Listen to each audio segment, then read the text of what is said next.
ডেকে লও রাসূল আল্লাহ, রওজা পাকের কিনারে। ডেকে লও রাসূল আল্লাহ,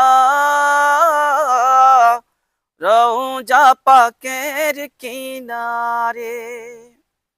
দুই সাথীকে নিয়ে হয় ঘুমিয়ে আছেন নিজুম নিরালায়।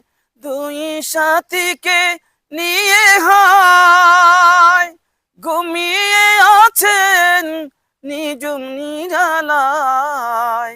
আমি কেঁদে কেঁদে হই গো সারা, ধন্য করো দিদারে। আমি কেঁদে কেঁদে হই গো সারা, ধন্য করো দিদারে।